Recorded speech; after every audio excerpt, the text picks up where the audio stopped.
Welcome back to the It's a Vibe Show.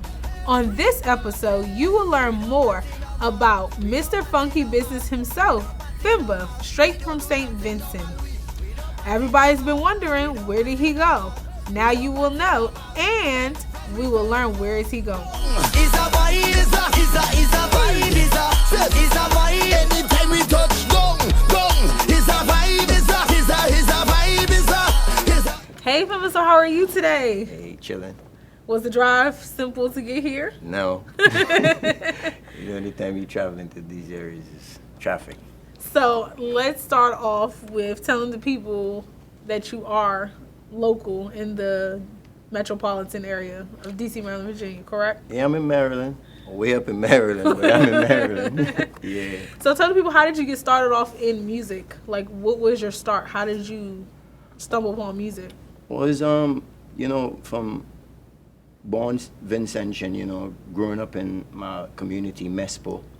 I had some teachers that was into the music, writing songs and, playing instruments and stuff. And I grew up not too far from the community center. So if you're having a dance, a session, it would be there. And, so they would come and set up the equipment and I would always be there watching. And so, my teacher had wrote a song for me one time to enter into the junior Calypso Monarch in St. Vincent.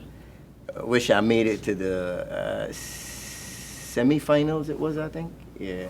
And yeah, so that's how I really get started, by just being around musicians and people that write and create and, play instruments. Yeah, man. Okay. So how did the famous song Funky Business came apart? Because that song is still a hit to this day. Like, Funky Business is like, me and Scorpion, that's another soca artist from St. Vincent as well, Raga Soca King. And, we've been back and forth with a song and the rhythm and stuff like that. And it was in Canada, coming from Canada, we was promoting, our albums and records and stuff that we had out, and we was coming from Canada and he played a song for me. I was like, yo. And then I started to just pick up vibes off the moment, and then he was like, yo, that, I like that. So I stayed with it, and it was very like organic, and it wasn't nothing that I really sat down home and put a pen and a paper and tried to like figure out, what am I gonna do next? It was just like I went to the studio and I just burned it. You know what I mean? That's it. So now the $1 million question is, what happened? We saw Funky Business, and then Funky Business went away. So what happened? What can you disclose to us? Like, why the hiatus? It's a lot of things that took place, and for me is like you can't really follow the hype. Mm-hmm. Number one, I'm not a follower in a sense, and if you really check a lot of stuff that's been going on, it's just you gotta keep hype, and that's not me. So I decided, look, I'm gonna fall back and do what I've been doing from day one. Like, I went back to work, and I started going back to the studio and creating music and taking care of my kids and being a family man that I've been doing all the time.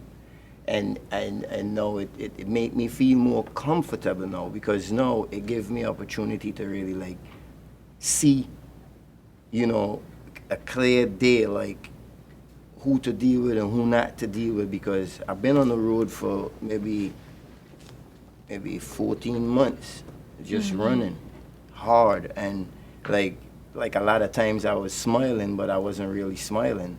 A lot of times I was really like not happy with a lot of stuff, but I would just go with it, because basically Funky Business was like in a nutshell, was a learning experience for me for a lot of stuff, because I never really expect, the business was set up like how it's set up. Yeah. So I learned a lot. So right now, I'm probably like a young boss, really, because like I said, I keep quiet and I kind of like analyze stuff that going on, and I say, okay, and I pay attention to that. So right now, it's like somebody could call me, I could be like, well, I don't want to talk to you, or like I don't want to deal with you, because, you just only a bandwagonist.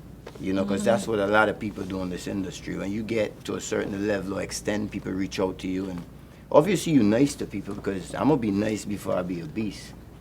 But then, you know, you could always bring that out. That could always come out. It ain't going nowhere. So I just choose to just fall back for that. And from that lesson that you learned from Funky Business, what would be like that one thing that you would give advice to an up-and-coming soca artist? Or any artist, not just soca music? Make sure you understand the paperwork that goes with having a track. Make sure you understand how the royalties set up. Don't really worry about the Gucci and Louis and the fast cars and all of that. Understand the business. Understand about, you know, how promoter work, you know what I mean? How when you leave your family, where you dealing with, who you dealing with, you know what I'm saying? Understand how your management work, you know? So it's moving forward. If you doing something and as you come in the business and you get a big hit and, you know, a lot of people will gravitate to you, obviously, and that's what it's supposed to do. But you gotta just make sure your paperwork's in order. That's bottom line. Anything else can happen after that. That is very true. Make sure that. Make sure you own your rights to your shit. Make sure you know what I mean? Make sure you got your royalty locked on, your percentage. Make sure everything's signed off on the right way. Yeah. So what should everybody be looking forward to for 2020? Are you coming back, or are you gonna hit us with another hiatus? Well, I mean, I got music. I mean, I'm here waiting to release tracks right now, but I mean, I still don't even want to follow the hype and release for Trinidad. But it's the right thing to do because, like, you know, Trinidad Carnival really like set it. So like once it run from Trinidad, you could probably run right through the year. So I have some tracks I'm about to release. Working on some music videos as well because visual is important. Because a lot of people say they know the song, but they don't know me. So like I'm trying to do a lot of videos so that people could get more familiar with who I am and vibes like that. But yeah, I mean, I've been just working and got music to drop. That's it, really. Because know that when you find yourself in a more peaceful environment, in a more humble, you know what I mean, you get to create more. You know what I mean, when you like, to be honest with you, like when I did Neighbor. I love that song. You need to. But yeah, but right now it's I'm about to I might remix it because everybody's telling me, yeah, you should do something with that. But the funny thing about that is like everybody was telling me, yo, you make Funky Business, you're gonna have to come better next year. You got the big tune curse. You can't do this. Can't do that. And I was like, literally was listening to these people like, yeah.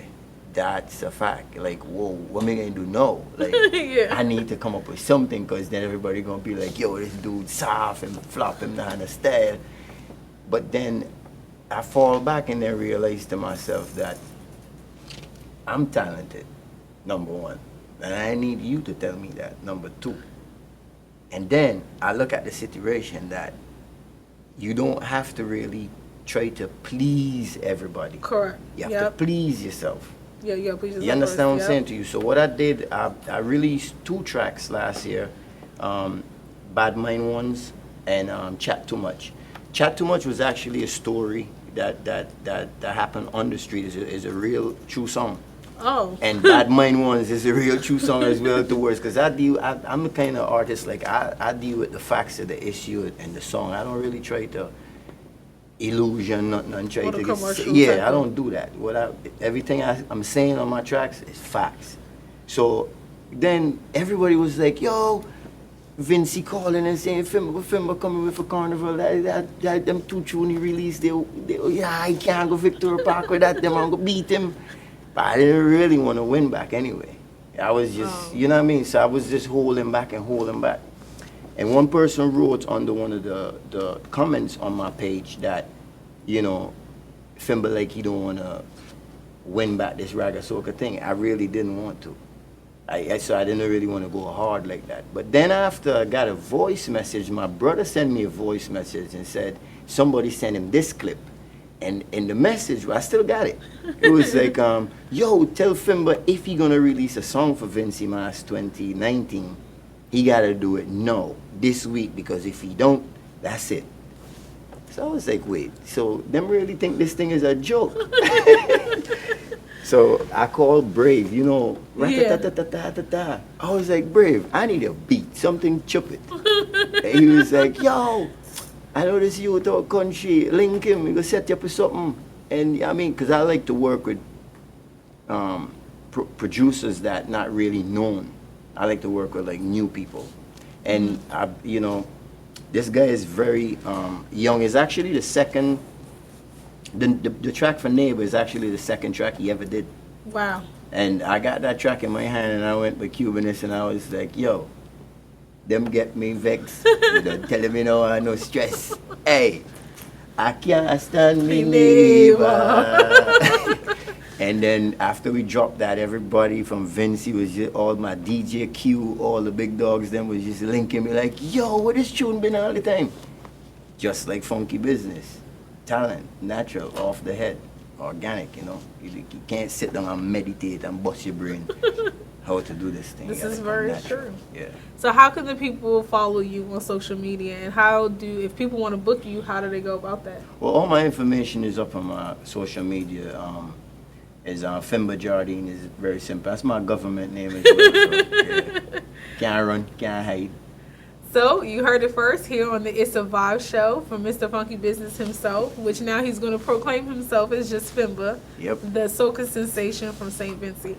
And thank you for blessing the show. Appreciate you being here. Let me correct that. St. Vincent. St. Vincent, my apologies. Yeah, that's how it goes. Thank you so much. It was a pleasure being here with you. You're welcome. Appreciate it. It's a vibe, it's a vibe, it's a vibe. Anytime we touch down.